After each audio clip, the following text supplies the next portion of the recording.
Get us going.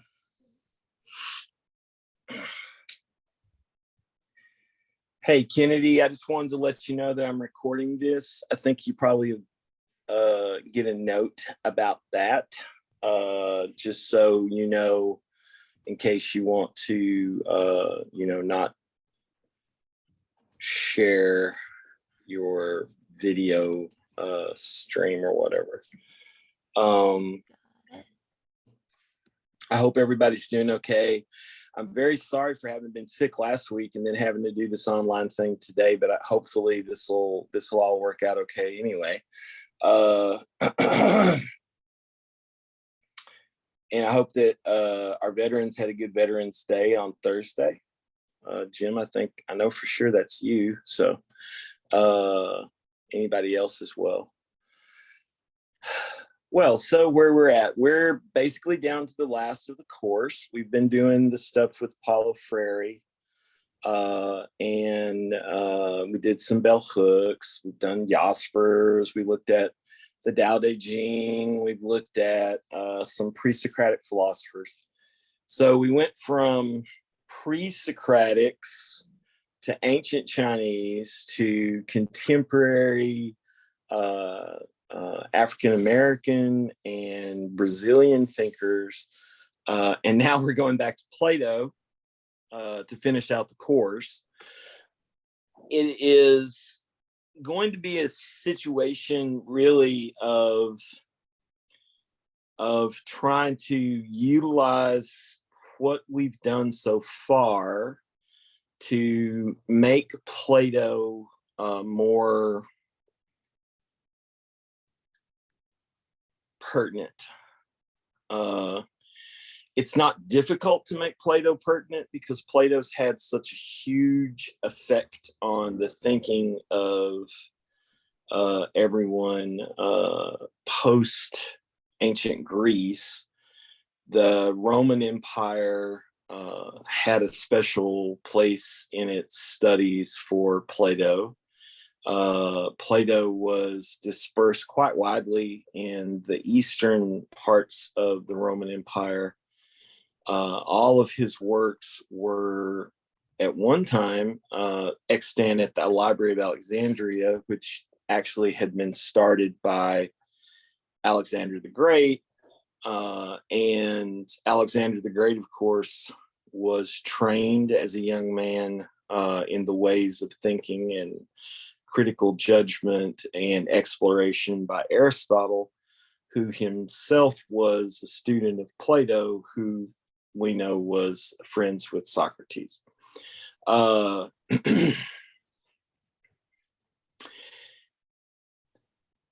Why, though, do I think the Republic is an important text for us to study? Well, especially for our veterans that spent time in the military since 9/11, I have been trying to make an argument that the Plato's Republic is among the three books that had the most impact on how we responded and why we responded the ways that we did to 9/11. So the three books that are crucial to understanding 9/11 and post 9/11 world are obviously the Quran, the Holy Bible of the Christians, and Plato's Republic. Now that one always kind of throws people. The other two seem like, we understand that makes sense because there are a lot of people who paint the last 21 years, especially, although you could go back farther, but especially the last 21 years as some sort of clash of civilizations. One civilization that has foregrounded what we call the Holy Bible, what Christians call the Holy Bible, which is the Hebrew Bible and the Christian message combined together into a text. And so I'm going to talk a little bit about that. And then I'm going to talk a little bit about the Quran and Islam. Right. So on one side of this battle of civilizations is the Holy Bible, and on the other side is the Quran. But actually, politically and culturally, both traditions have been influenced by Plato. At the dawn of Christianity and the dawn of Islam, Platonic philosophy was utilized by both religions to help explore the significance of the teachings of the two religions and shore up areas where the two religions did not have much philosophical framework.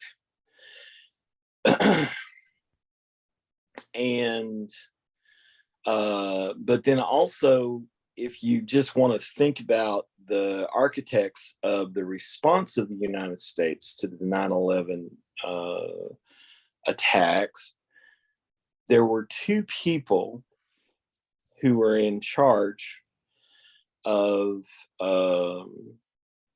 the Department of Defense during that time. One, of course, was Donald Rumsfeld, who was the Secretary of Defense. And the other was an Assistant Secretary of Defense, whose name just went right out of my head because it's still too early for me. I'll think about it here in a little bit. He also ended up becoming the head of the World Bank for a little while after everything was concerned. Anyway, he was one of the major architects of how the Bush administration handled the public knowledge of how we were responding to 9/11 and the decisions that were being made. And both he and Donald Rumsfeld had been students of a man, Alan Bloom, at the University of Chicago. They'd been associates and students and studied. And he's one of the main translators of the Republic into contemporary English. The version I've given you is from about 70 years before Bloom's translation, because I didn't want y'all to have to pay for something that the translations are not that different. But it is the case that Bloom taught his students and his colleagues, among them Rumsfeld and this other fellow whose name will come to me in a little bit, that the best government is a government that rules in a way where the people themselves are being kind of led in a particular direction, but they're not told that they're being led in a particular direction. So as we're reading the Republic, one of the things we'll see is that the structure that's put forward by Plato for the quote, ideal society, unquote, the Republic, the politeia in Greek, is actually one where there's a philosopher king and auxiliary people who keep the structure of society moving along. And they make up basically an aristocracy. So the philosopher king, and maybe there's more than one king, it doesn't have to just be one solitary person. We'll see that as we get deeper into the text. But this philosopher king and those from whom this king has been elevated, which is kind of a small aristocracy that's trained in military and politics and policing and lawmaking and all these kind of things.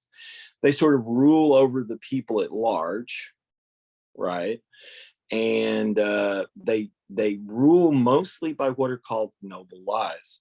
These are lies that are told to the public to make sure that they lead the best possible life and they make the best possible decisions for the community, but they're not told that this is what's going on, right? So this was very actively developed during the Bush administration, and because of the influence of this text and interpretations of this text. One of the things you'll find if you do a study of history is that this text has a huge impact on the development of political structures in the Eastern Roman Empire and the Roman Empire. So from about the birth of Christ, so around 6 BCE to 20 BCE under the leadership of Augustus in the Roman Empire, this text is being utilized to help understand, why we have societies, why we have political structures, how they're best to be understood, how, we can learn and make a better society for ourselves, et cetera, et cetera. Towards the end of the Western Roman Empire, remember the Eastern and Western Roman empires were together up until about 400 CE, and that's when we have the fall of the Roman Empire. In the West, we often have talked about that as the fall of the empire, but in actuality, the Eastern Roman Empire kept going for almost another 1,000 years.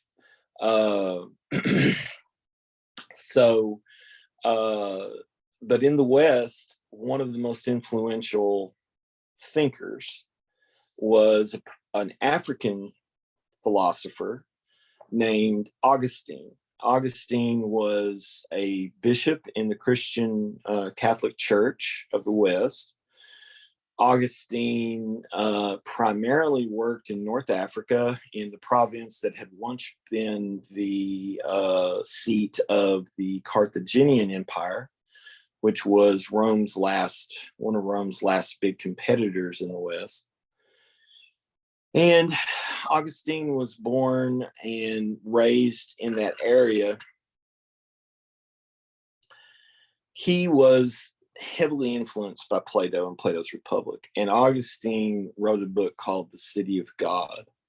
And the City of God was utilized by the church as time went by, and by medieval European thinkers as time went by, to sort of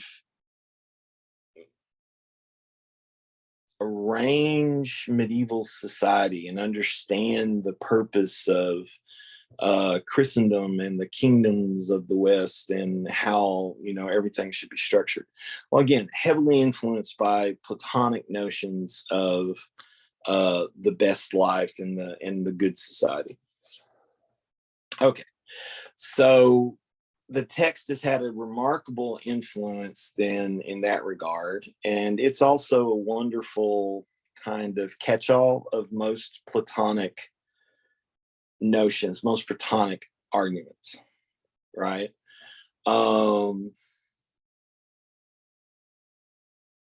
So question I guess I'd have for y'all, if you don't mind sharing with me, and if you'd rather just type it out, you can do that. But I'd really kind of like for all of you to ponder for a moment how you yourself understand the concept of justice.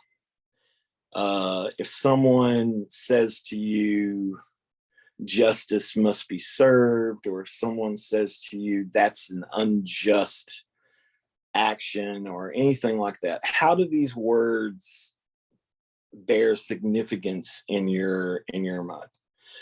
And if you'd like to share, would anyone like to share your thinking on how justice means?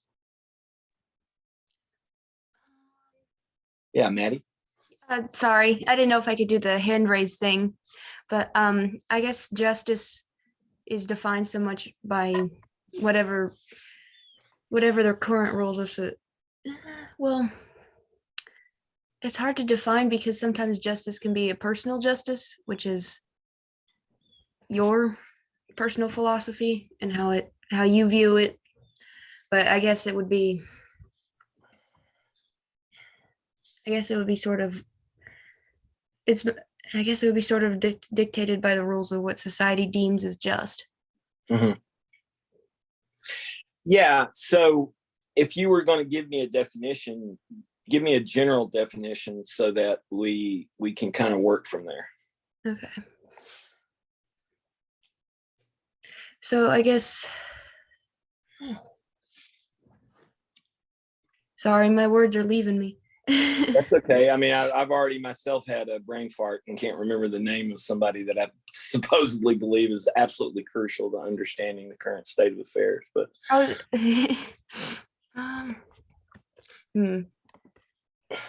Maybe I could type it out. okay, that's Okay, fine. Do thank that you. if you want, and then just send it in the chat. Awesome, Does, awesome. does anybody else want to give it a go? Jim or Kennedy, do either of you want to share maybe how you would define justice? Sometimes I think it depends on, the culture that you've been raised around. Uh-huh. So sometimes justice can actually mean eye for an eye Okay. in some situations. You were talking about 9/11. That was almost the mentality that was taking place when that occurred. Uh-huh. And so, when somebody does you wrong, retaliation seems to sometimes be a justifiable reason to behave in certain ways, Okay. whether it be physical, mentally, things like that. It's almost like a way of making things even again. Yeah. Okay, that's good. I don't know if Kennedy wants to hop in, but if not, that's okay. But if you do, just say something. I think that, Jim, what you said plus what Maddie just typed in, she basically said how we see fairness or fair, right? And so in one sense, Jim, what you were just saying, it's like fair is fair, or the eye for an eye kind of retribution. And in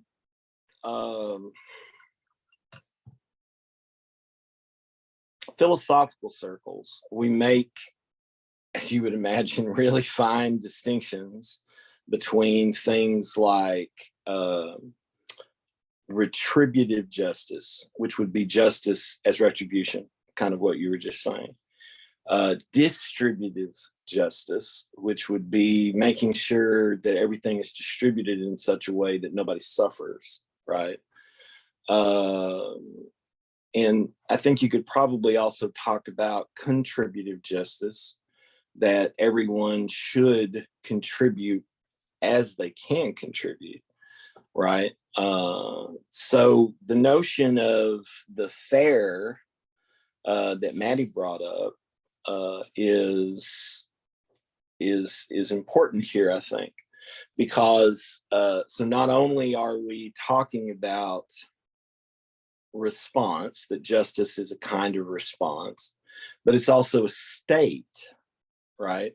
We want a just society. And what is a just society? It's a society that, in some ways, one contemporary philosopher would agree with Maddie, that it's a state of a fair arrangement, right? So Would you say it's like equality? Yeah, it's kind of like that, but I think we want to. There's some really interesting stuff we can talk about today vis-a-vis equality and the problem with that concept, like how it gets into our structure and everything. Probably better word here that uses the same root would be equity, right? Rather than that, when you're talking about material distribution, you're not talking about a fair distribution is not one that gives complete equality, right?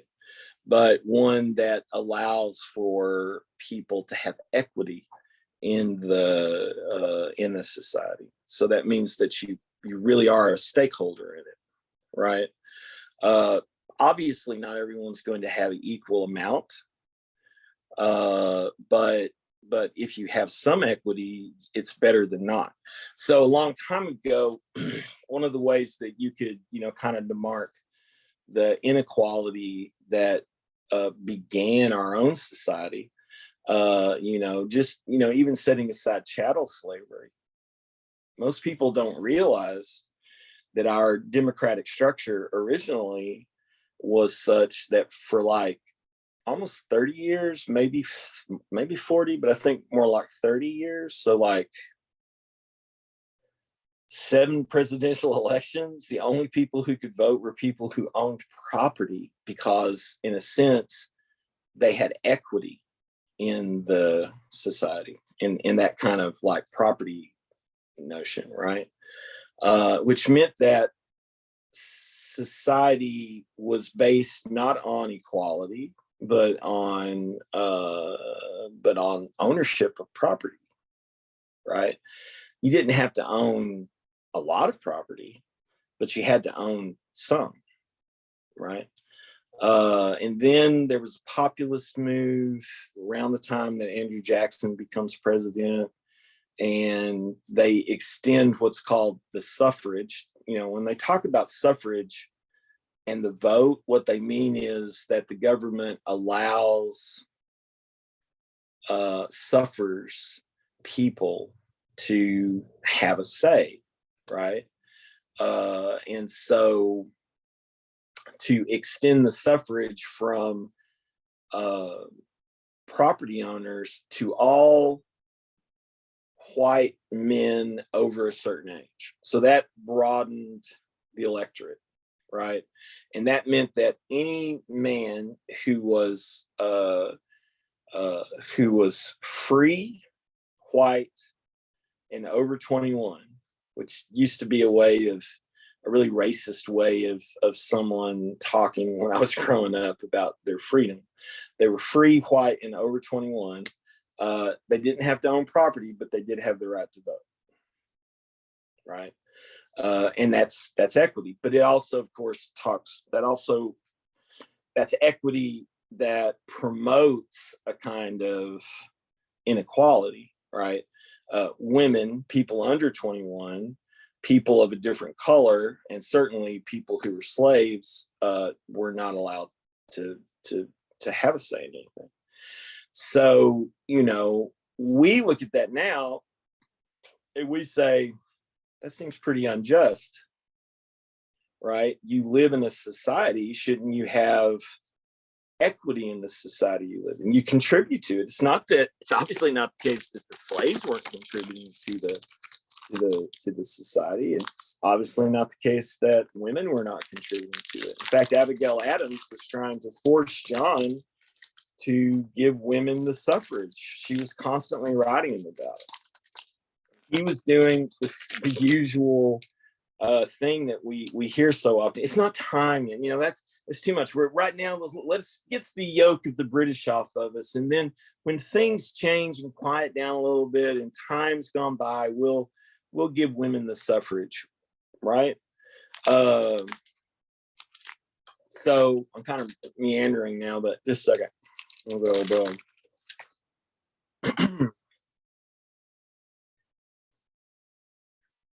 So justice, in this instance,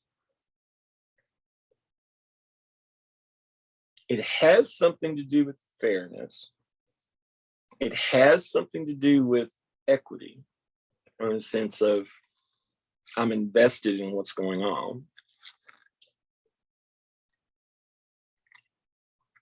And when we say it has something to do with fairness, I think that we're saying it has something to do with proper balance or proper relationships. Human life is not an equation. So equality is always going to be a weird concept to think about. If that makes sense. Y'all understand what I mean when I say that? Yeah. Jim, what do you think I'm saying here?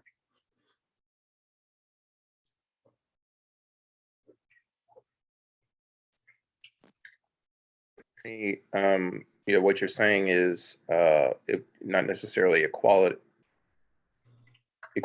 but it was equity. It was about what you were in possession of. Basically how you were accepted, and made you eligible to be a part of decision making within a community. Mhm. And you know, up and down the board, you know, it was injustice, you know, if you really look at it, especially from where we've gone from then to where we are now. You know, there was a lot of injustice that was taking place during, Right. you know, our development. Right. So as we move in the direction of sort of seeing that fairness has something to do with a balanced interaction, right? a balanced interplay. And when we say balanced, right, it's precarious, automatically precarious, because anytime you start talking about balance, it's like, okay, wait, this can always tip the scales. Something can always tip the scales or something. But on the whole, the idea that fairness allows for finding that balance. And we usually call that balance in politics compromise, right? That we've been able to figure out a way to come together, and I give you a little bit, you give me a little bit, and then we get to a place and we can kind of start moving on to the next issue, right? If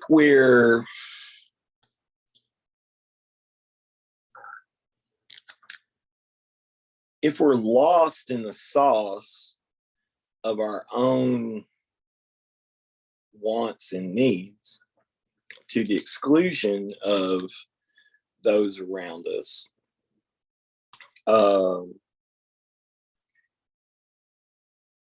that's where injustice or unfairness begins to creep in and do most of its damage, its greatest damage. So justice has something to do with fairness. Fairness has something to do with harmony or balance. Harmony or balance has something to do with keeping the peace, making sure that, you know, people are living good lives. But if you reach a point where all you care about is your own balance, your own harmony, then you're not really getting the fact that everybody is participating in an extremely lively, unpredictable interactivity. And so the more you focus on your own self to the exclusion of everything else happening around you, or only see it through the lens of everything happening around you affecting you, the more likely you are to not be so concerned about the balance of the community and become more concerned about the unfairnesses that you feel you're experiencing, and then to achieve a position that might actually produce more chaos and more problems. I guess what I'm trying to get here is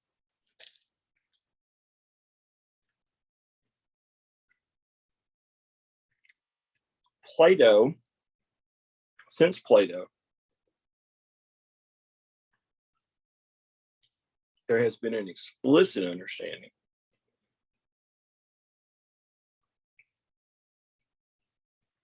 that societies have tendency to degenerate, and it almost always has to do with the development of inequity and the development of injustice, which is really, in a sense, he says in the Republic at one point,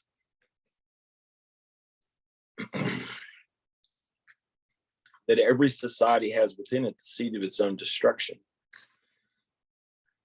right? It grows the tree that will provide the bitter fruit of the poison for itself. And for Plato, that's always. And you got to remember, for the Athenians, they didn't have the hyper individualism that we do. That's another good reason to read this book. Yes, they believed in the notion of a hero, or the notion of a person who really stands out, but they don't stand out just to stand out. They stand out as an example of what the community can produce. So for Plato, the big problem is always going to be when inequities multiply, and multiply in such a way that a very few people or one person gains the majority of the benefits of the community, and therefore the community is not actually there for its own benefit, but only for the benefit of that one or those few people who get the profit from what everybody's doing. So we've kind of always understood that. It's interesting to see the ways that we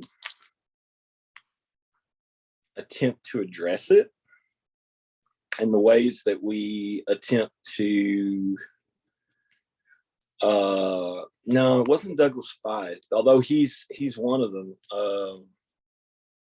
It's not Rosenberg. Well, I'll look it up here in a second. But yeah, anyway, so we've always known this since Plato, and probably before Plato. I mean, he's just recorded it, right? These are conversations that people were having, you know. But justice has a lot to do with how we organize society. Why would you organize an unjust society?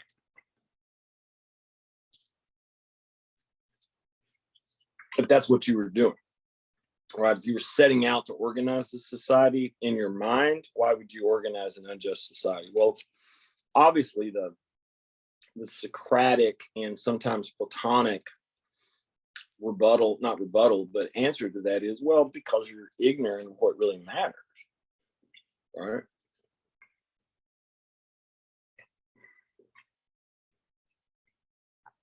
This is actually the reason why you have to understand, say, our republic in a certain kind of fashion, right? We aspire to being a democratic republic, but because democracy can sometimes have a lot of drawbacks, and people who wrote the Constitution that wanted us to be a republic did something that Machiavelli had pointed out, which is a republic is a mixed form of government. It has a monarchy, it has an aristocracy, and it has a democracy, all working inside of it some weird way, right? So the president represents that kind of monarchical issue. You elect one person, that person makes executive decisions, blah, blah, blah. The legislature, especially the Senate, represents the aristocratic viewpoint, right? That there are certain grandees of society who should have a say in the way things work. And then the judiciary represents another aspect of that aristocracy. Conservative, even the most liberal judges are conservative, right? In the sense of they're trying to conserve the basics of governmental structure. So what is the democratic element? Well, the only democratic element in the Constitution is the House of Representatives. And notice that they're only allowed to be elected every 2 years, right? They have 2-year terms. They have the power of the purse in the sense that the House is the one that controls a lot of what happens in the budget. And that was partially seen as a control because they're constantly having to go back and interact with their constituents, et cetera, et cetera. But to the degree that aristocracy was put into the constitutional structure of our own republic, it's there in the Senate, because originally senators weren't elected, right? They were appointed by their state legislature, usually the state Senate, which itself was basically a popularity contest of rich people. And then the Senate is the one, notice, that still confirms the people who sit in the federal judiciary. And we also can see from the structure of the Senate that it is primarily structured to allow for minority rule and to guard against democracy, still to this day, right?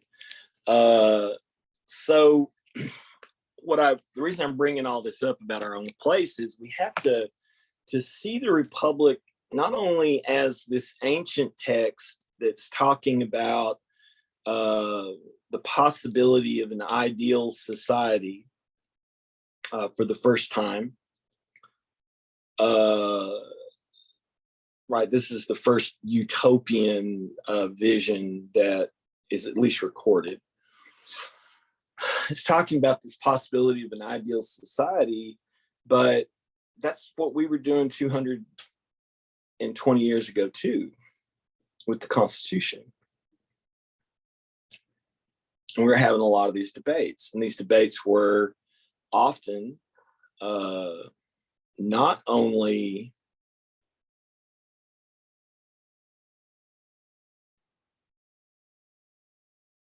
funded in their reasoning by people like the Enlightenment figures like Voltaire and Jean-Jacques Rousseau and John Locke, but by Plato. Actually, you can read the Declaration of Independence, and the very first opening lines of the Declaration of Independence, that's straight out of Plato, actually.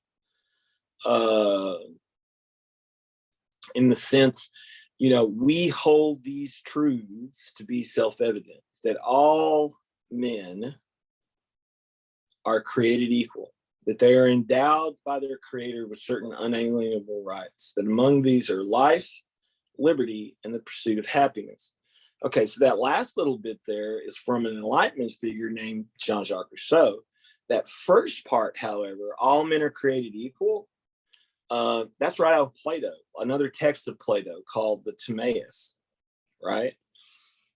And really what happens in that text, what Jefferson does in that text, is he really nicely combines together this Platonic notion that all people are equal, but they're not equal in circumstance. They're equal in being human. That's it. Right? Our equality is that we're equal in being human. Now, life, liberty, and the pursuit of happiness, that's actually where we start getting into equity, right? Neither Thomas Jefferson nor any of the Southern signers of the Declaration of Independence or the Southern authors and signers of the Constitution did away with slavery. And that's not because they necessarily thought that Africans were subhuman per se. Some of them might have thought that, but it was simply, this is their lot in life. This is how they contribute to something that we've made that's really important and really good. Because the Constitution itself is more an aristocratic document than a democratic document. Now, as time's gone by, Jim, as you say, we've tried to expand all that. We've we've expanded the suffrage to people who don't have property. Then we, fought a war to end slavery. Actually, and I'm going to sound a little bit like a Southerner, and I don't mean to I don't buy into this notion that the South wasn't fighting to keep slavery. The South was totally fighting to keep slavery. But when I say this, what I'm about to say, it's because the Yankees who benefited from slavery and would never, ever have actually done away with it, probably, if the South had not decided to secede. It's literally the case that the North could do nothing about slavery because it was constitutional. So only the South seceding gave them an excuse to do something about it. And maybe the only reason the Yankees did something is because it was the best way to defeat the South. So, you know, and then after the Civil War, so now we get rid of slavery. All right, now if you're a man, your race doesn't matter anymore. Now, and you don't have to own property. It doesn't matter what your race is, but you do have to be 21 and you have to be a man. And then we improve it a little more finally. I think we lower it to, we bring in women. Now, if you're a woman, you can also, this is universal suffrage. Now, if you're a woman, if you're a citizen, and you don't have to be a man, you don't have to own property, and you don't have to be white. You can vote.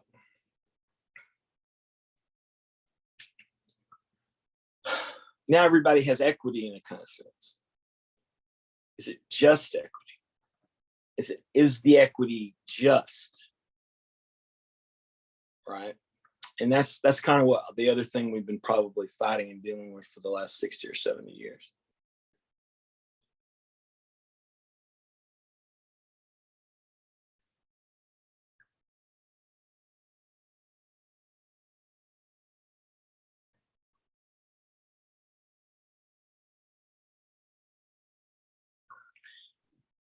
Okay, where are we at now? How are y'all feeling about where we're at the moment? Maddie? Okay, so equity sort of is like equality, but not like Plato said, with equality being people are born equal, but only in birth. So they're just as people. Right. But equity is sort of trying to sort of the system of equalizing circumstances or Kind of, sort of. Situation. Right. Equity is your ability to say,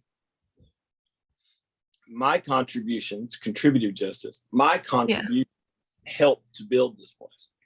Okay. So therefore, I deserve to be heard because I'm a part of what makes the whole thing work. Okay. So, okay.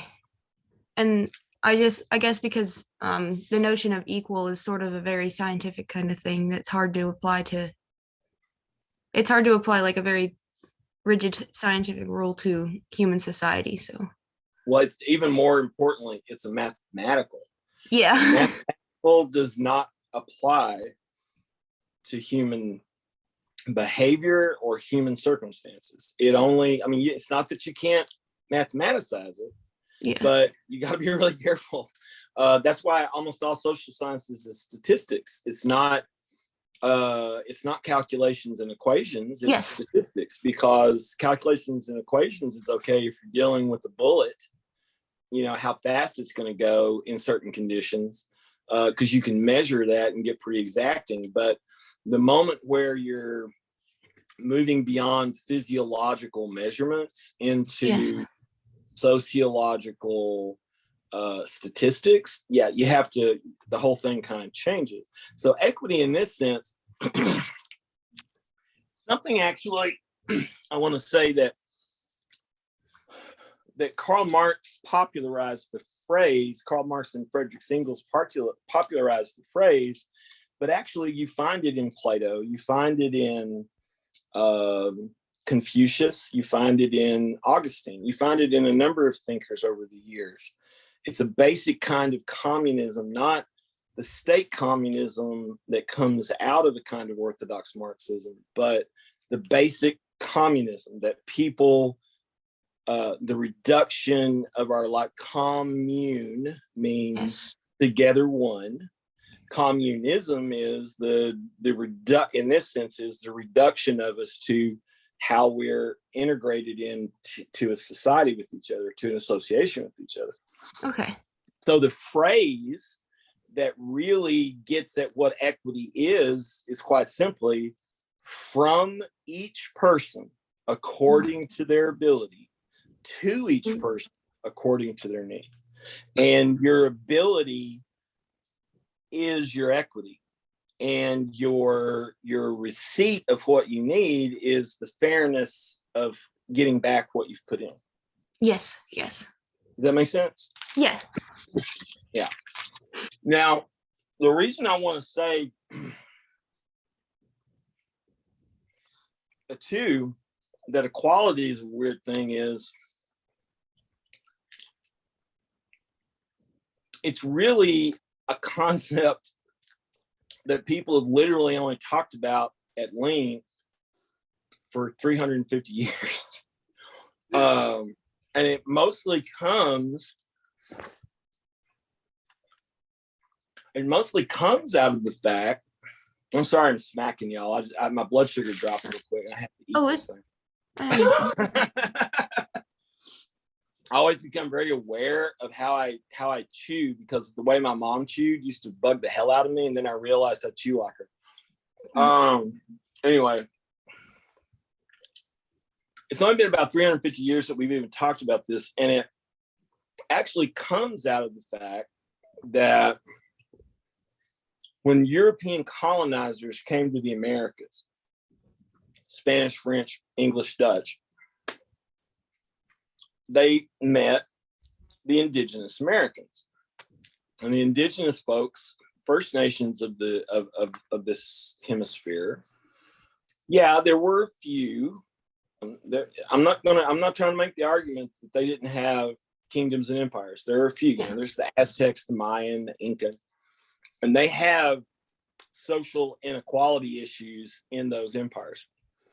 But on the whole, the people they met, the Iroquois or the Huron, they lived in communities that were pretty much organized around, from each according to their ability, to each according to their need.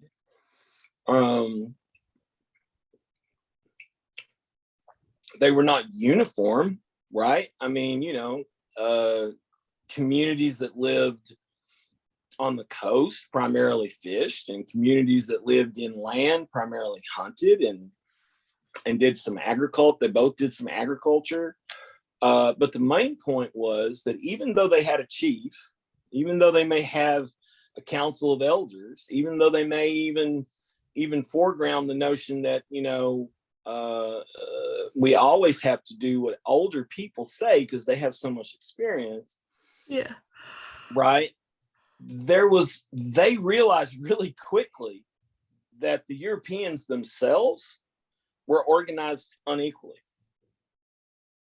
That all these people were contributing equity to their empires, but the people who got the most benefit of it were the emperors, the kings, the aristocrats, et cetera, et cetera, et cetera. And primarily men. They weren't like, utopias of gender equality among the natives, but the women still had more power. And so really this whole question of inequality is a super interesting question, or of equality actually, y'all, because we literally only started thinking about the fact that European societies were basically structured unequally when we met natives who were like, why do y'all structure your societies unequally?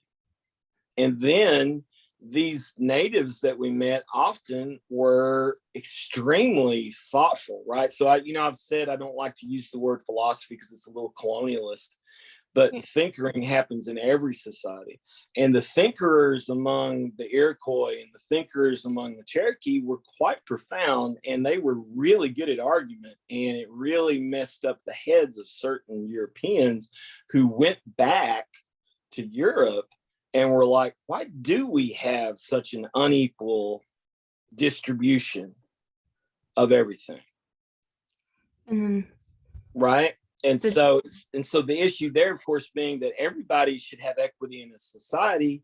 And how is it just to say this person owns everything, the king, and then he gets to dole out whatever to everybody? That doesn't make any sense.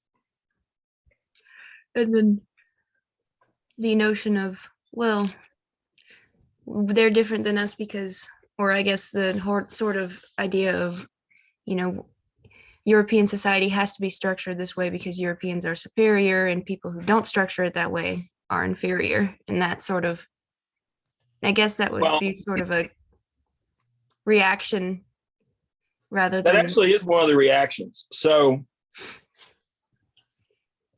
what ends up happening is the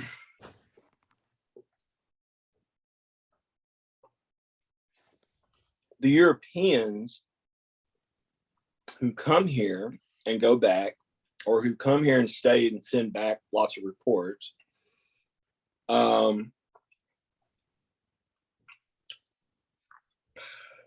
they begin to provide the public with examples of that the society could be different. It doesn't have to be organized this way, the way that we organize it. And one of the things that happens then, of course, is the doubling down on a number of things like the divine right of kings, the infallibility of the Bible, the infallibility of the church, whichever one it was, Protestant or Catholic. Mm-hmm. You know, and that these things have been ordained by God, you know, that usual kind of stuff, right? We're going to explain this as, well, they do not have God's ordained plan. So now one of the other things we have to do is to convert them. The Spaniards actually spent a lot more effort and time attempting to convert natives than the British and the French. The British and the French attempted it to a certain extent, but as soon as they got frustrated, they'd start slaughtering people. The British had a tendency to you know, make agreements, fall back on the agreements, change the agreements in the middle of the contract, and then also just slaughter people, you know. By the time you actually get to the 1850s, the British have fully adopted the notion of British superiority over all other people. So when we, you know, think about this issue of asking ourselves, what is justice? And justice could also be translated as righteousness. That's actually, you know, I pointed out, I think when we were reading the Tao Te Ching, that, you know, you go from benevolence to righteousness, but the righteousness there could also be translated as justice. So justice is about right, again, right harmony, the righteousness of harmony, right balance, right? And all that. So let me give you the Greek word that Plato uses. I'm going to share the screen now. Since I'm on my iPad, this could mean that I'll have a little trouble seeing chats when they happen. So if you send me a chat or something, just just say something and I'll check it out. But let me see if I can get this whiteboard thing to work the way it's supposed to. Okay. This is the word for justice, or what's translated as justice into English. Can y'all see that? Yeah. Okay. Well, obviously, this is the word justice. The Greek word, I won't write it in Greek because that's just too pretentious even for me, is dikaiozune. Dikaiozune. Dike is actually the Greek word for justice. So you might have heard of the goddess of justice, Dike, right? So what is dikaiozune? This is the word that you're going to see Socrates asking his colleagues over and over and over again in this book as we look at it. And it's translated generally into our language as justice, but actually what it means is, this is the word zune.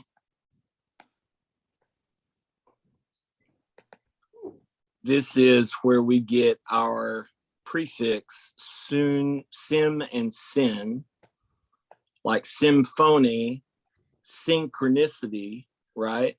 This word means together. So actually, what Socrates is asking is not what is justice dike, but what is it to be justly together? And that's very different. And that's really what we're talking about today. How can we be together justly? Right? Something else about this that's interesting is something else about this that's interesting is how the Republic itself as a document is one of the few dialogues where Plato has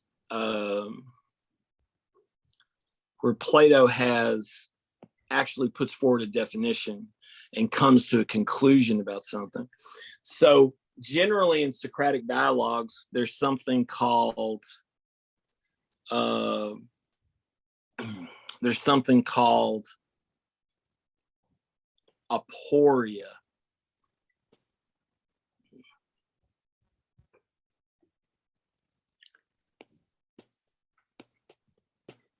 Okay, Aporia. This is actually, this is related to our word poor. Maddie, what's a poor? Poor? Like poor as in? Like skin conditioning. Oh yeah, poor. You're basically where your pores are part of where your hair follicles are, and where excess water and other materials escape your skin. Right. So pores are holes. Yeah. Sorry. No, that's fine. That's totally okay. Orifice. Pore, right? Their pores are little holes. They're little Orifices. ways out, as you were saying. They're orifices. They're ways that allow things to get out of us and to get into us, right? Our body needs oxygen to come in through our skin and water into our skin, but it also needs to let fat and sweat and all the rest of it out of our skin as well, right? So there has to be this porosity. All right, so aporia means no pore or no way out.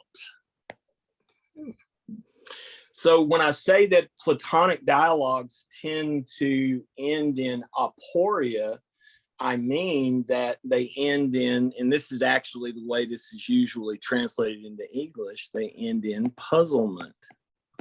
Okay. Because you start off thinking you know what courage is, thinking you know what virtue is, thinking you know what something is, and you're left recognizing you have no fucking idea what you didn't actually ever know, And you get to this point, and the only thing you can do is give up and walk away from it because there's no way out of it.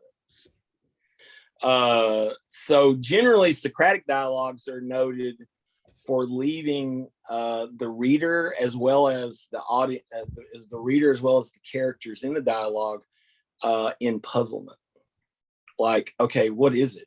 And this is to actually encourage people to keep searching. How do you understand courage? How do you understand generosity? How do you understand meaning? How do you understand the cosmos? Right? So that's what it's supposed to do. It's supposed to give you an example of discussion that you can practice. And it's supposed to leave you in a place where you won't think that you know something that you don't know. And that will lead you to have more research, more discussion, and all the rest of it. But the Republic is an interesting dialogue in the case that there's actually a definition of justice that Socrates lands on and that he works with. So the first 4 books, so that's separated into 10 books.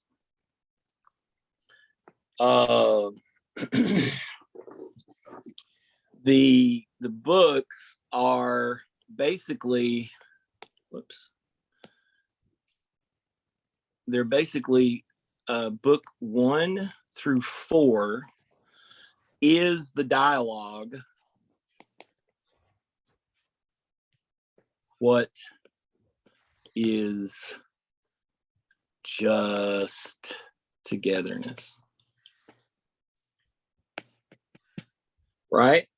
But in book 4 of the 10 books, in book 4, Socrates actually gives us a definition. Spoiler alert. Okay. So book 5 through book 10 is a consideration of how to educate for a society of being together justly. That's pretty much what happens in the last 6 books.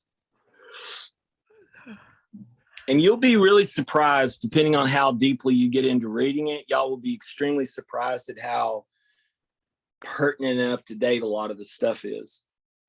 And that's because a lot of these ideas have been, a lot of these ideas have simply been worked into the way we think. And I'm not saying that he invented them wholly out of whole cloth. He and Socrates did. I think that all he did was record conversations that were happening in Athens around 425, okay, BCE. But the point is that it had this huge impact, this huge influence as people kept reading it and going back to it. Right? Yeah. Okay. So how are we doing? How do y'all feel? Well, I definitely understand a lot more of what the notion of equality versus equity, like in the way you explained it to me, was a lot very helpful, because now it's sort of less, well, I don't know. There's like the, and also the all people are created equal, not in the sense of circumstance, but in the sense of they're people. Right. And this has a big effect on, if you can get to a point where you, by the way, I really love this little thing that Zoom and Apple do now, where it's like I'm just kind of sitting here and it's zooming in and out. Yes. It looks like I got a whole crew here making sure that there's more impact. Anyway,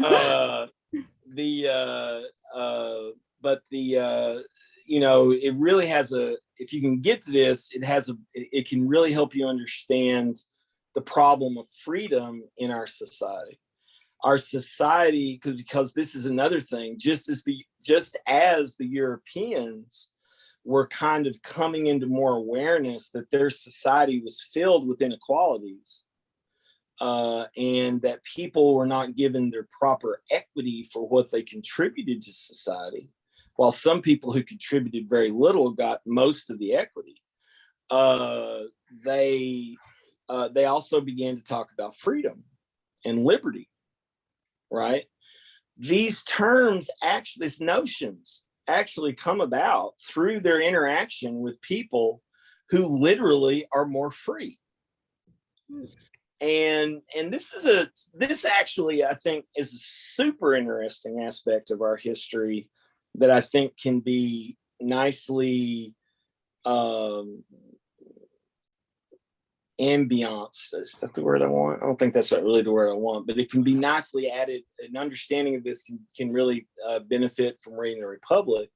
And that is, most Americans, the way we think about freedom and liberty and freedom and equality today, or equity today, most Americans are closer to Native Americans 350 years ago than they are to the British people that colonized this place. That's one of the appropriations that we accomplished. Yeah. Right? Now, like Benjamin Franklin, you can appreciate that and try to be careful with how you appropriate it. But really, what ended up happening is, we move in the direction of becoming more individual. So there's two things. One, we look a little more like the Native Americans from 350, 400 years ago in the way we think about freedom and the way we think about equality and equity and liberty, but we're hyper individualized. Yeah. That in and of itself is disconnect, right? And it's partially happened because of, really in one sense, focusing too much on justice as equality and not justice as fairness or contributive equity. So that's something to keep in mind as we're taking a look at the text as well. So the notion that everyone is born equal, but that also neglecting the fact that not everyone is born into an equal caste, I guess. Right. And now, again, mostly what I'm trying to do today is to just sort of give y'all some pointers of things to look for as we begin reading the text. I mean, I literally have the ability to talk to you for 3 straight hours about the first 2 pages of this book, because I've done it many times. I don't want to do that. Because that, y'all just finished reading the Frary. The second lecture of the Frary. Listened to Henry Giroux, hopefully. And so if I do that, it begins to cross over into the realm of narration sickness. So the main thing that I want to do is to just kind of open this up and show y'all some stuff to be looking for as we get through this. I seriously doubt that we're actually going to get past a close reading of book 1 and 2, and then I'll probably skip us ahead to some important some important images that Plato comes up with that people still use to talk about education. But I do want us to. I do want to say that if I wanted to inflict it on you, I could talk to you for 3 hours about the first 2 pages, because there's a lot of shit happening that you don't absolutely have to know, but if you know it, it really unpacks the book as one of the greatest books ever written. But I'm not going to do that. So what I wanted to say, setting that aside, when you get deeper into the text, one of the Plato is going to just straight up say, and remember, Plato was an aristocrat. Socrates was a craftsperson. Plato was from an aristocratic family. Plato was the grandson of the person who reorganized democracy of Athens, and he was also a descendant of the last king of Athens. So, you know, very aristocratic, like hoity-toity aristocratic family, right? But so listen to this and listen carefully. He respected craftspeople, what craftspeople were able to do with their knowledge. And he believed and puts forward in the Republic that no one in society should ever be more than 6 times richer than the poorest person. Because the other thing that you're going to find as you read the Republic is that Plato understands that it is greed for more that creates a situation where people cannot just live in harmony. So the whole purpose of the political structure he puts forward is to try to create a society in which people learn how to control their desires so that they don't want more than they need. And in doing so, take more from others just so they can have that. So he recognizes it, right? He even says the only reason that I'm even going to talk about creating a military structure is because at some point we'll probably have to defend ourselves from those who want what we have, but also we may have to expand ourselves as we grow a little bit to be able to sustain ourselves. But he does not believe, and this is what makes him not a social contract theorist, and what actually makes him opposed to most anthropologists nowadays. He doesn't believe that people form societies in order to protect themselves from other societies. He believes he is the first person to state, again, this is probably something that everybody was talking about, but he's the first person to record it. He's the first person to record that human beings are social animals by nature. Okay, the social contract theory is the opposite of that. What has come about through that weird European appropriation of these discussions with native tribes, and then the attempt to figure out, why we have the societies that we have, is that the social contract theory came out of that. And the social contract theory is that human beings mostly were individual, and they tried to stay away from each other as much as possible.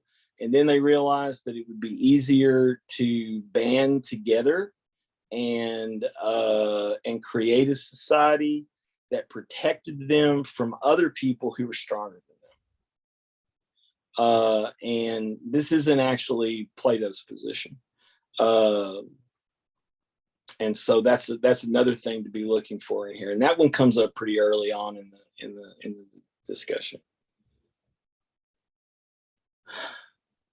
Plato does not believe that human beings are innately evil,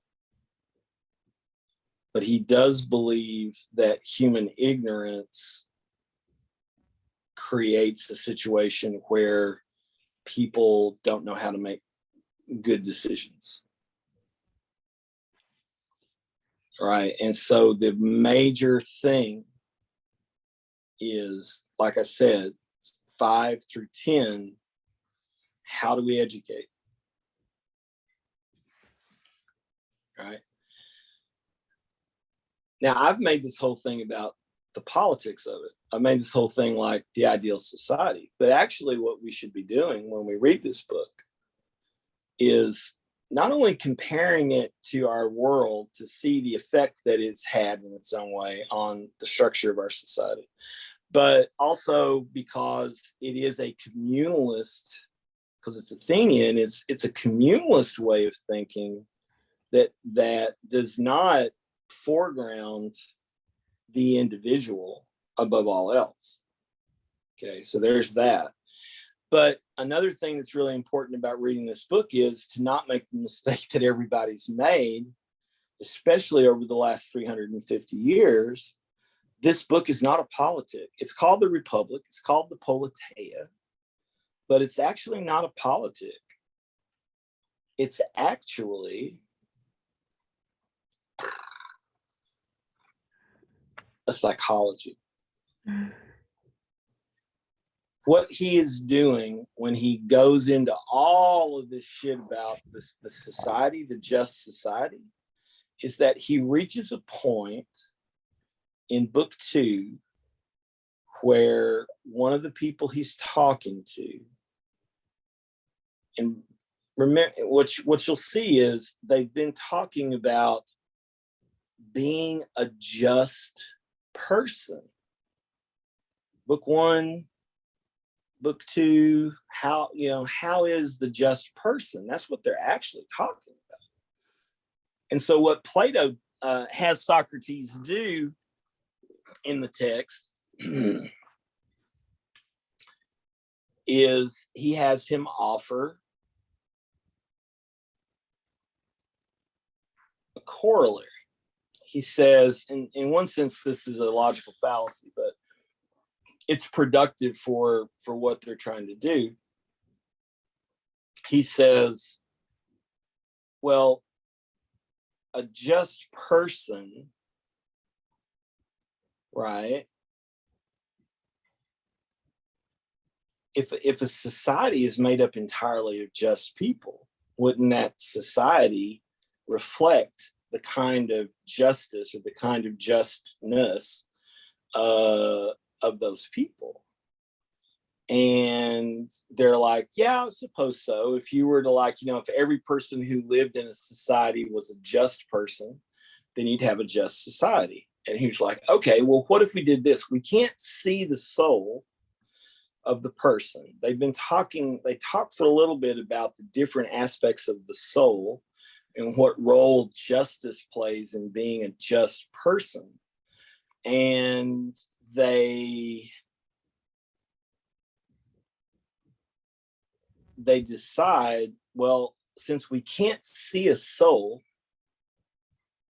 what if we come up with what we think of as a just society made up of only just people, and then we extrapolate from that back to what makes a just soul? So actually there are 17 places where Plato has Socrates explicitly or implicitly remind us that we actually are not talking about creating a society.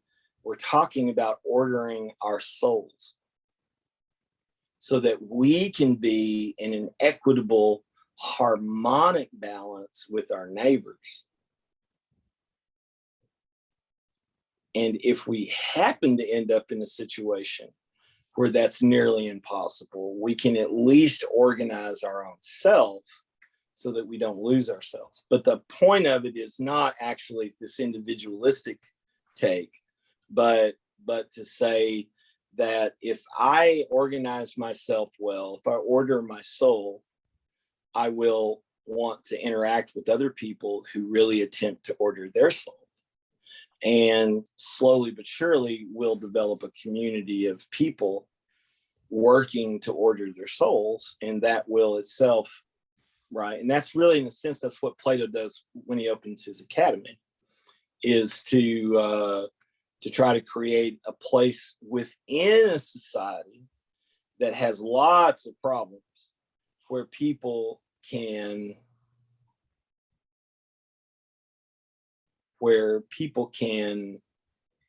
live together seeking after communal harmony and working through communal harmony to further order their own soul in a harmonic way. Right?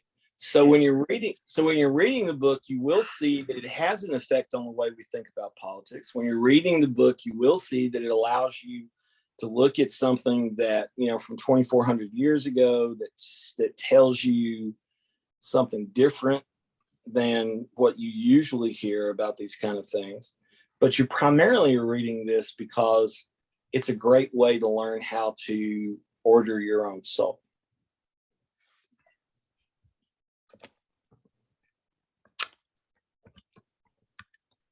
So it's like the gist of it is like it's less of a sort of a strict rule sort of thing for a political structure, and more of a exploration of your own one's own thoughts and one's own yes personal in your life, in your own life. yes.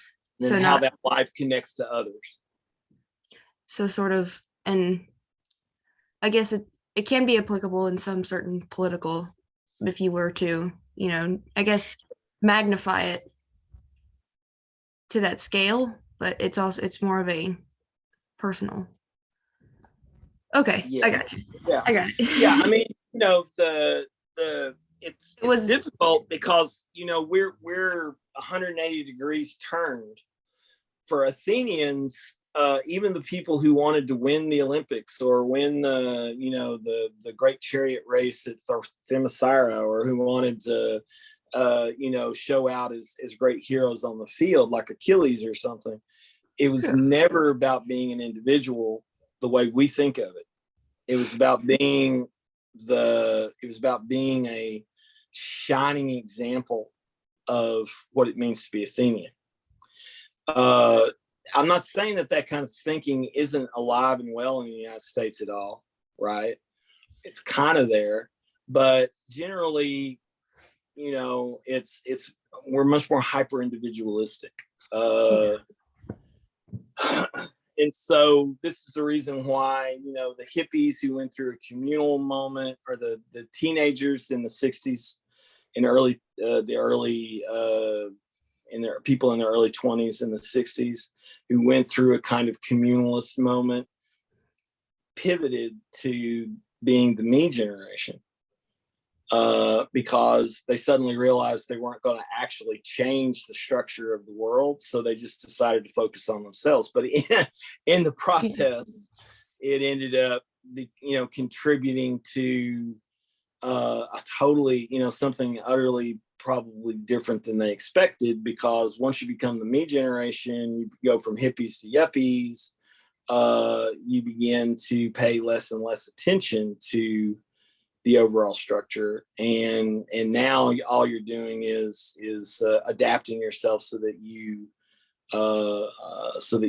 succeed, and you don't really have that much of a care about whether or not other people have equity or other people have success. So this is just something to kind of keep in mind as you're looking at the text. And I do this too, because if you just read the text as a politic and not as a psychology that might point in the direction of a healthier politics, then basically what you're going to do is you're going to see a structure that seems fairly authoritarian, right? The people at large are ruled over by a group of militarily trained, almost Spartan-like people, which are called the auxiliaries, whose job is to defend but also police the population.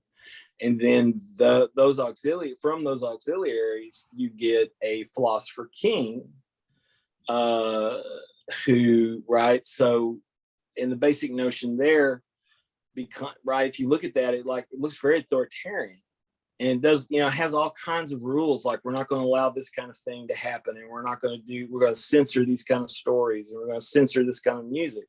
So it all begins to sound very familiar, especially after World War II, to people in the United States, as well. This is a nice utopia of a benevolent dictatorship of some kind, right?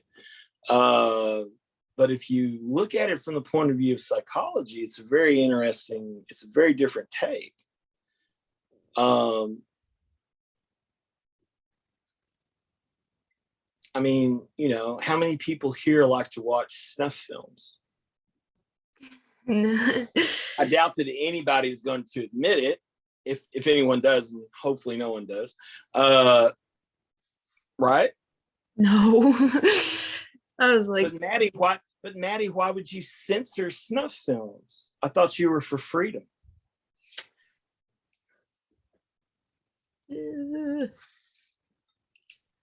avoiding This, because uh-huh. sometimes access to certain information can lead to glorification of it. Okay. And what about this, Kennedy or Jim? I mean, I don't want people to think that death is avoidable, but Yeah. death doesn't exist, but I would rather not remind them of it. Well, so the issue, of course, here is that, we put limits on a lot of different things. Jim, would you eat an entire 5-layer cake in one sitting? Probably. You need to work on your desire a little bit. But generally, you'd say to yourself, that's not a good idea, right? Some big, huge ass 5-layer cake that's full of icing and. No, I probably wouldn't do that. Yeah, the whole cake. I'm talking about a whole cake, not just a slice, but a whole cake, right? And but the question then becomes, well, why do you deprive yourself of that? Do what you want. But we know that none of that's true. This is how you see that it works better as a psychology than as a politic, because the issue is that actually in our own soul, we need to censor things a lot, and we need to not just do whatever the hell we want. So we need to discipline ourselves. So in a society, when that power is given to one person or a few people, yeah, that ends up turning into a dictatorship.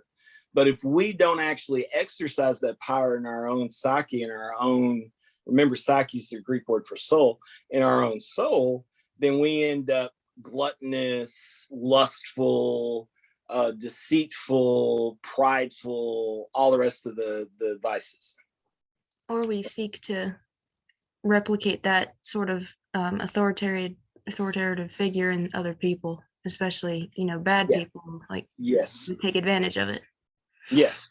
So the basic idea here is that, yeah, I think people are totally right. If you actually take the blueprint of the Republic and you don't use it to help you explore your soul, but you use it to try to establish the perfect society, your perfect society will at best be a benevolent dictatorship, and at worst will be a fascistic tyranny. Yeah. And so most people, when they read it and they don't go below that one layer, right, they just see it as superficial, the surface level, they take all the wrong messages from it. So what I try to do is to say, with y'all, you can read this. You're perfectly smart enough to read this. You don't even need me to hold your hand. You may have to play with it for a while and really, come back to it and go back to it. But you can read it. It's actually clear, even in the translation that I've provided you, that's like 120 years old. And the argument is sometimes boring, but mostly because it's done in the format of a back and forth. It to a certain extent, it's not utterly boring. And but the point is that I want you to not just take the surface. I can't tell you. I mean, I'm 56 years old. I've been in the academy for 30 years. I cannot tell you how many times I run across people who, when they teach this, all they can do is teach it as a politic, and then talk about all of the weird, talk about all of the inconsistencies that appear because why would this philosopher want to silence these things? The Republic's not even a place that Socrates could live, right? I mean, that, and they're right. If it was a politic, it's not a place that Socrates could live. But it's not. It's a psychology, and Plato has given you 2 examples of an unhealthy psyche and a healthy psyche. in this text. Okay. The main thing that you need, I want to share the whiteboard again so I can show you something that's extremely important in terms of Platonic thinking. This part of Platonic thinking, the psyche or psyche, which is the Greek word for soul. Okay. According to Plato, the psyche is made up of 3 parts. So it's a tripartite soul. Okay. And I'm going to do it like a pyramid because he is a little bit of Pythagorean. Okay. And that is, you have your appetites or desires. You have your emotions or your spirited element. And you have your intellect or reason. Yes, this is hierarchical. Okay, I mean, but it's hierarchical in the sense that it's literally based off the human body, reason, spirited element, appetites. And then you happen to have some legs and arms that can reach out for the things that you want. Yeah. So, right. So you have your appetites, your emotions, and your intellect. And I hope y'all appreciate my artistic talent. So, so when you're looking at this, then, right, I said that Plato has 2 examples of in the story, one an unhealthy soul and the other a healthy soul, and it's actually the people who are involved in the dialogue. So let me see here. Let me clear that a second. That is, you have Socrates. Okay. And then the other people who are in there, this whole thing happens at the house of a man named Cephalus. Okay. And then you have Adeimantus. I think I spelled that. Adeimantus. Adeimantus is actually Plato's oldest brother. And it's where we get Adeimantus means unbendable. That's where adamantine claws and Wolverine come from. Adeimantus means unbreakable, unbendable.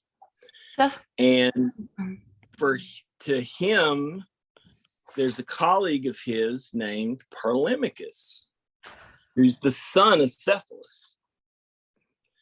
And then finally, there's Glaucon, another brother of Plato, the next oldest brother of Plato. It goes Adeimantus, Glaucon, Plato. Glaucon, right? And then Glaucon is paired with this fellow Thrasymachus. So these are actually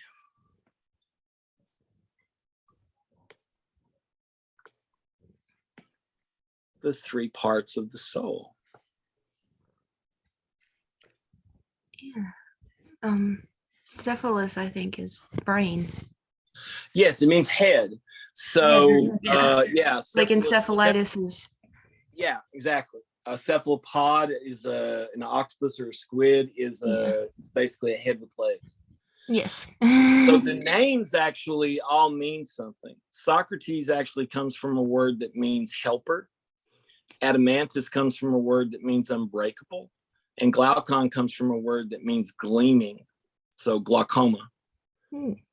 Okay. Cephalus means head. Polemachus means war leader. And Thrasymachus means fierce warrior.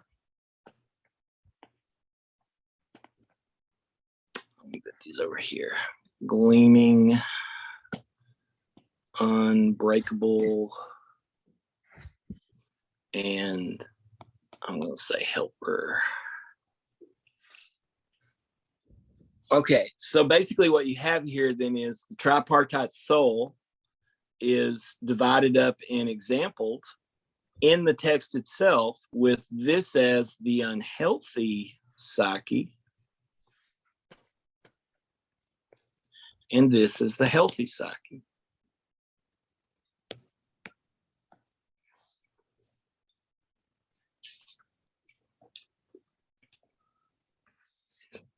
So the unhealthy is sort of structured almost like a military. Yes. So like you have the warriors, sort of those that, you know, fight in the violence, and then the war leaders who direct, and then I guess Cephalus would be the strategist. Yes. So an interesting aspect about this is that the dialogue is probably set in Athens in 412 BCE, and we can determine that date based on the fact that it begins with them going to a new celebration of a new goddess that's been brought into Athens from Thrace, Bendis. Bendis is basically the Thracian Artemis. Okay. Well, 412 BCE, did you ever study military history, Jim? Very little. Okay. There was a period during this time where Athens and Sparta were at each other's throats. It's called the Peloponnesian War, which Sparta ultimately won. And in 412, they had one of their worst expeditions. The Athenians sent an expedition to conquer Sicily or Syracuse, and they were trounced, and most of their generals and soldiers were put into mines and died doing hard labor. So this is the time period this is happening. Plato has set this whole thing, whether it happened or it didn't happen, right? I actually make the argument many times that Plato wrote the first novel when he wrote The Republic. And so, you know, I'm not saying that this actually ever happened, because it's just too much if it actually happened, that, you know, this setup of, you know, the big giant head, the war leader and the fierce warrior against the helper, the unbreakable and the gleaming, right? And so that's just a little much. And it's also weird that it happened to happen the year that they sent off the worst expedition in the war, which really was the turning point towards them losing and all that. It's very interesting as well in this sense, that the whole conversation does not happen in Athens proper. It happens in Piraeus. And the Piraeus was the port of Athens. And Cephalus's home is in the port of Athens because they're in the middle of a war. He's in the port of Athens because he's an arms dealer. And he's also not an Athenian citizen. So they're having a discussion about the just soul, about the just society in a house owned by an arms dealer and his son, with a guest who is a sophist, who's basically a mercenary thinker. He'll, you know, prove anything to be true if he gets paid enough. And so you have then in this unhealthy psyche, this disbalance of, well, you know, the text is occurring in the home of a person who has become wealthy. And he tells you his father left behind hardly anything. He'd almost bankrupted the family. But I, Cephalus, have been able to make us rich and will be able to hand it off to my children. Well, yeah, because he dealt in arms and as any war profiteer does, made a ridiculous amount of money. Socrates, Adeimantus, and Glaucon are actually Athenian citizens. And every one of them is actually someone who fought in war for Athens and was a war hero. So you have the people who make money off of Athenians killing themselves and other people, and then the Athenians who represent those who are willing to sacrifice for their community. Right? This is extremely important as you're reading the document, and you keep in mind that when they talk about the just society, they're talking about how to organize a just soul, right? And what do you need? You need an intellect that helps you. You need a spirited element or an emotional grounding that's unbreakable. And you need to be able to turn your gleaming eyes onto some things that you may not like to do, and not only onto the things that you like to do or you want. Right? Okay. So I think that if y'all have this stuff in mind when you begin to really get into the text and read it, that you'll get a lot more out of it over the next few weeks as we kind of work on trying to pull out of it why some of the issues that we're suffering from. Right. And so another thing that we'll be seeing as we look at the text, right, is what happens when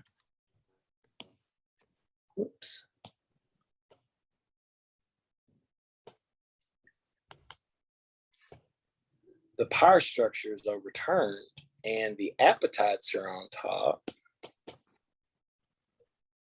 The emotions serve the appetites, and intellect and reason are barely even paid attention to.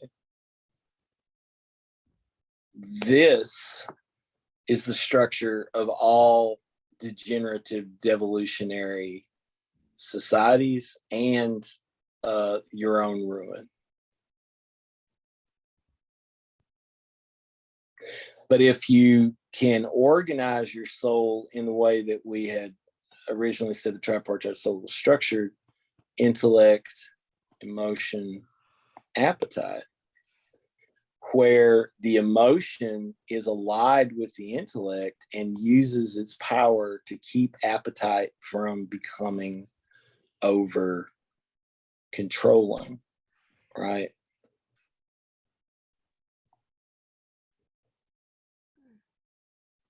If the emotions are, when our emotionality becomes allied with our appetite, we tend to become reactionary.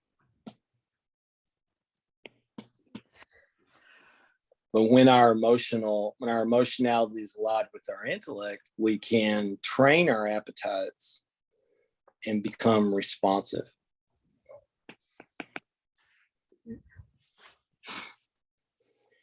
Now, I'm not trying to say that Plato answers all the questions. I'm not even trying to say that Plato's utterly correct. There's, you're going to run across stuff when you're reading it that you'll be like, okay, that's kind of misogynistic, or that's I don't see why that's blatantly the case. You just all seem to agree to it. You can disagree with Plato. You cannot agree with. You can see that he has problems, right? But it's still an important text to read because of the impact of these ideas throughout history. And also because it provides you with something to which you can dialogue that is both inspiring to our society, but also very different.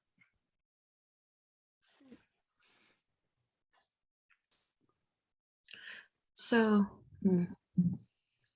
I would, I guess, sort of take it from like this structuring that Plato has, like, is a psychology. The purpose of it would be to avoid sort of allowing it to become a politic.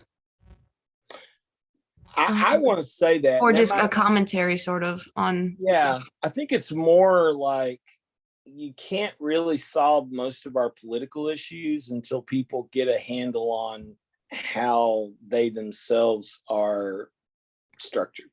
Yeah. Which obviously there are intersections, but yeah. So I guess this to, I guess, sort of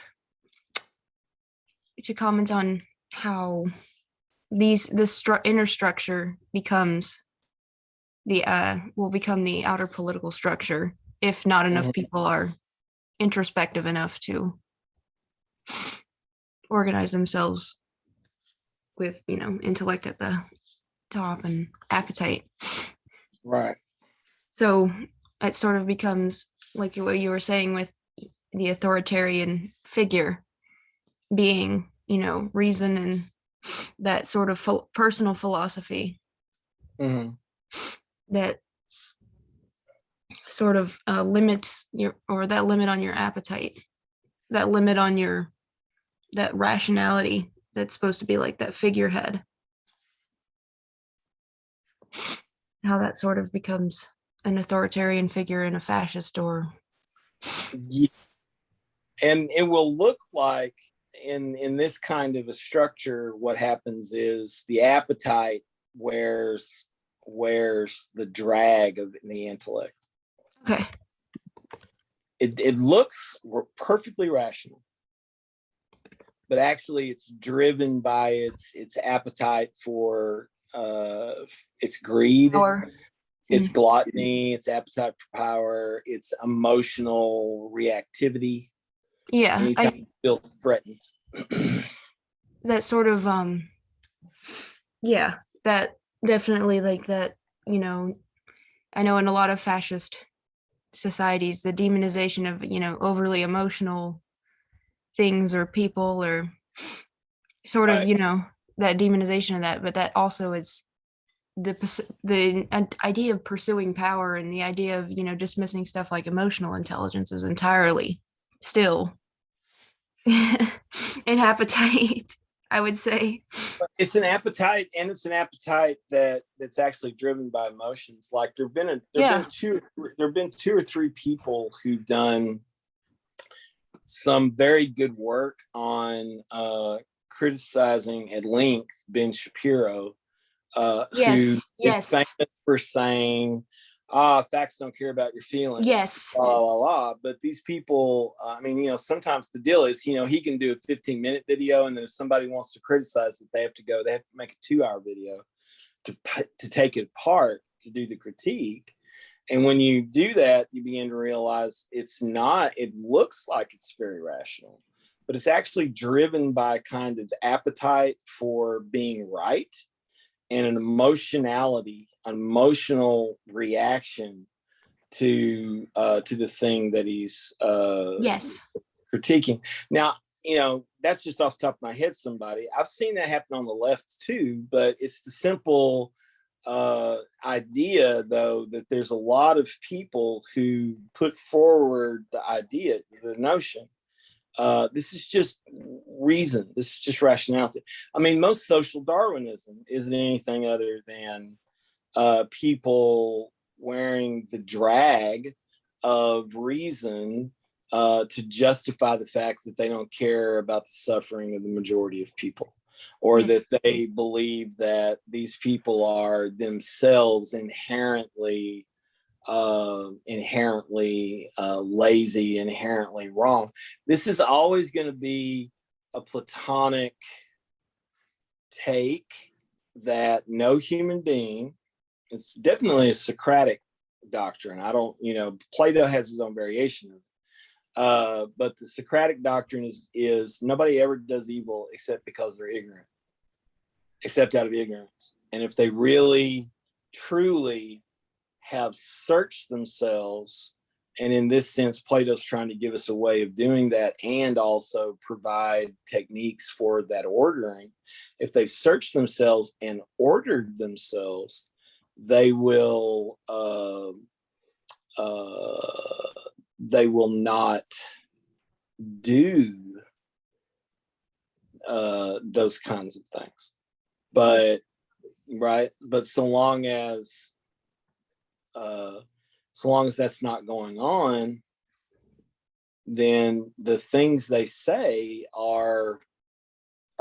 can be very dangerous. And this is, of course, a criticism that directly comes out of this text and a few other texts from Plato, and that is that Thrasymachus character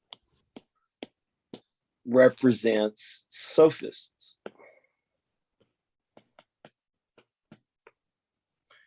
Sophists, of course, practice sophistry.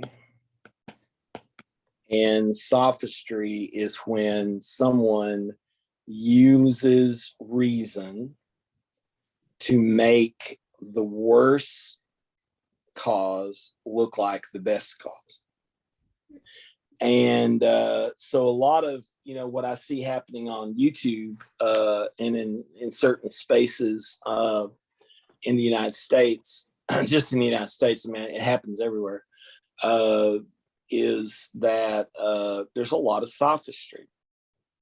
And what sophistry does is it appears to be logical. See, sophistry is actually what it's a particular kind of rhetoric training,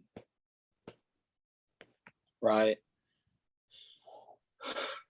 And what it does is it uses the laws of logic along with either explicit or implicit emotional appeals to create a rhetoric that convinces people of something that's not true,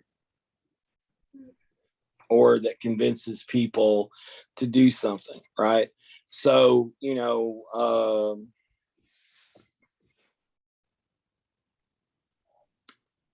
the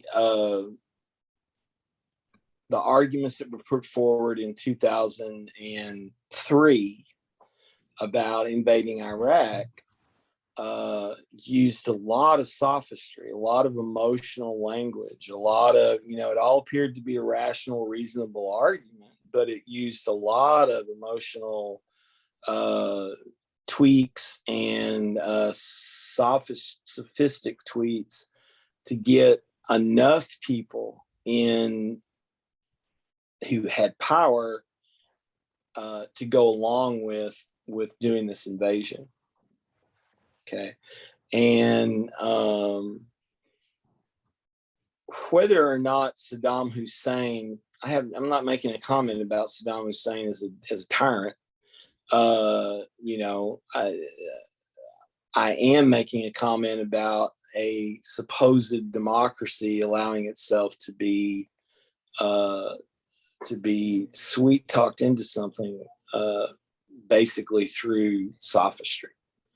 And and again, that's just one example. That is all politicians make use of this, because sophistry is basically what it means to be a lawyer or a politician anyway. So but I think that's a good example, and it's a good example because it's had lasting consequences on our society, and it's very structured by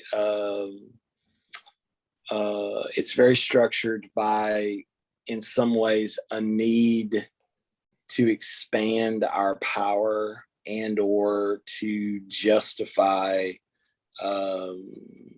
our dominance. So okay, Well, I think this was profitable. I hope I hope it was profitable for y'all. Again, I'm really sorry that I wasn't able to meet in person. I know these things are very different when you can be in person.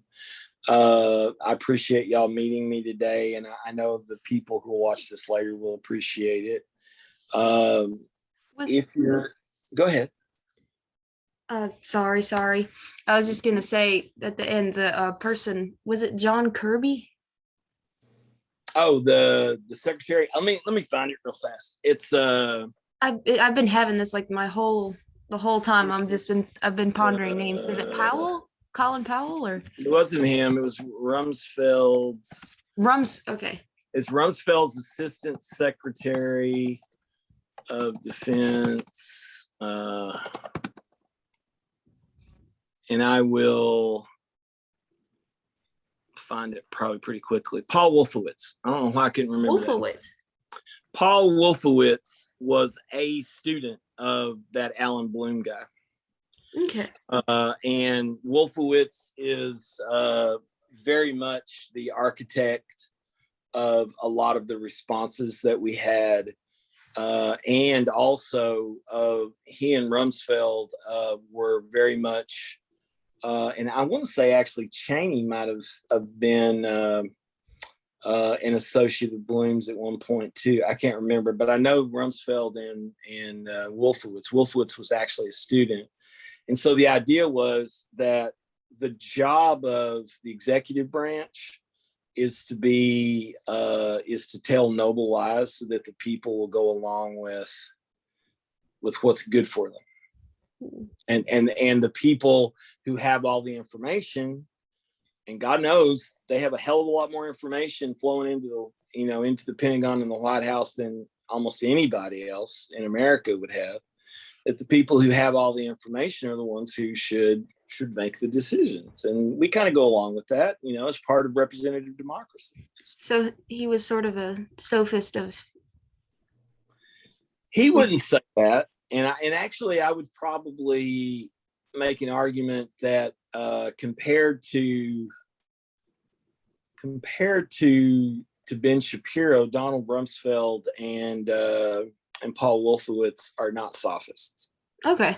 All right. But they are politicians who've bought into this idea that the public needs certain noble lies so that they'll be protected from themselves. Okay. So they don't convince people. I'm sorry, my bad. I've realized they're probably not public figures in the same way Ben Shapiro is. And no. Yeah, they're not. Jim might speak better to what the Secretary of Defense actually does and his assistants do, or their assistants do, but they're not really. They are the civilian leaders of the military, and their job is certainly to represent the military to the presidency and to also make sure that the presidency's will is conveyed properly along with, to the military in conjunction with the chiefs of staff.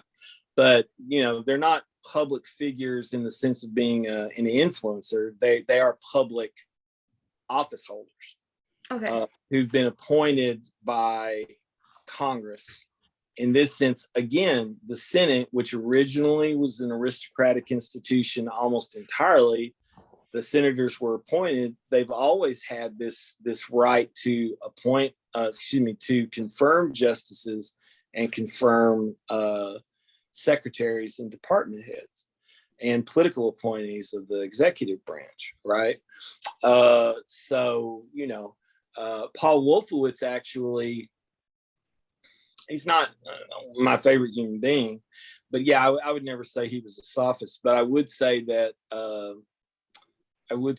he was a fairly dangerous person because he really did help to create this series of lies and noble lies. We think if you tell a lie to the public, that's a bad thing. But one of the things that people have always kind of latched onto when they read the Republic is probably the importance of telling lies till the people are ready to know the truth, or coming up with noble lies that say things like, a noble lie in the Republic is that all people that are born, right, are actually the descendants of different metals. So some people that are born are gold, and some people that are born are silver, and some people that are born are iron.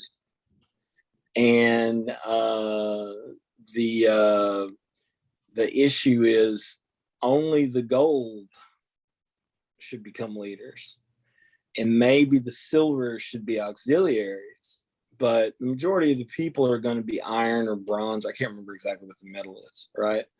But the idea there is to get them okay with that structure. If you actually had a politic, that would be the noble lie. But we tell ourselves noble lies all the time in the sense of a psychology, like Jim and his ginormous birthday cake that he ate all of. He could have lied to himself and said, I'll come back and eat the rest of it after he had a slice. Right? So the intellect tells the stomach, the brain tells the stomach, you'll get some more later. You know, I'm not going to come back and get any more of that. I don't want to get diabetes.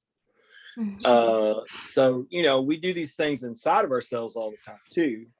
But when you actually take that out into the public, and you've got, like, and granted, we have 330 million people in the United States. You know, when you take that back out into the public, it probably makes some sense to not let everybody know everything that's happening. Certainly there are national security reasons. You know, that's a whole other kind of issue and a whole other structure, right? But really what we're talking about here is, if you get to the point that you've created an entire elaborate set of noble lies, right? That thing has to be continued by the next administration. Yeah. Right. And so this is actually one of the interesting aspects that happened in the Trump administration. Trump quit in one sense. The Trump administration quit going along with the noble lie about Iraq. Right. The Obama administration, they went ahead and did it. They went along with it. You know, obviously they tried to change courses and do other things, but it was certainly not the case that once he got into office that Obama suddenly started doing things that were just utterly and completely and diametrically opposed to these basic narratives that had been created during the Bush administration. Trump's administration didn't care. So, you know, and that might actually be one of the top indicators that you're dealing with a demagogue and not with a politician, is that they don't really, the politician understands there's a delicate balance to keeping order, and the demagogue doesn't care, because all the demagogue cares about is the power they can generate for themselves. I'm not trying to be political. I know I'm succeeding at it, but the point is that, again, when you read the Republic, a lot of these things become more clear. Plato, in telling us how to organize our own souls, also shows us and gives a lot of really good critique to the kinds of societies that you can find yourself in which societies will make it easier for you to order your soul, and which societies will make it nearly impossible. Okay. All right. I'm going to go ahead and let y'all go. I appreciate you being here today. And what we're going to do now, between now and the end of the semester, is primarily just read the Republic together, go slow. What I'm going to ask you to do this week as your homework for the Republic, I'm probably going to do some sort of thing where I just put up some questions, like a simple quiz, something real easy. It's like, you know, who said this, you know, and just matching, you know, like maybe you got 6 characters, each of them has their own definition of justice. And then, you know, if you've read the first book or the first two books, you can answer that without any trouble. If you look it up on Wikipedia, I don't really care how you do it. I would prefer you read the book, but you can look at the cliff notes. This is very interesting. This will be the last anecdote I'll tell you before I let y'all go. When I was a kid, when I was first in college at UNT and I was in the Great Books program, that's where I met my mentor, Richard Owsley. He was the philosophy professor. And in the Great Books program, we would read these books. So, it was actually an 18 credit hour course with 3 professors in the room at the same time. And everybody's sitting around a ginormous table. And every week we read the classics of world literature. But literally we had a week to read the entirety of the Republic. And I just said, fuck that. I'm not. And I got the clip notes. And then I made a comment and I said something about them. And the look on Dr. Owsley's face shamed me so much that I have spent the last 22 years exhaustively studying this book because I felt so embarrassed that I actually tried to be in a discussion having only looked at the cliff notes. And so anyway, this is not a book to be read in a week. It is not a book unless you got a lot of time. And I don't know that we'll be able to get through more than the first 2 books of it. But I'm open to getting as far as we can, and then using this as an opportunity to help y'all get some more techniques and methods and things like that. So there will be a quiz that'll be due by Friday, and it will basically just be really easy questions from book 1. I promise I won't look at you the way Owsley looked at me if you use the cliff notes, because I won't know. Because you probably wouldn't be dumb enough like I was to say, well, the cliff notes said. I can't believe that I was that bold.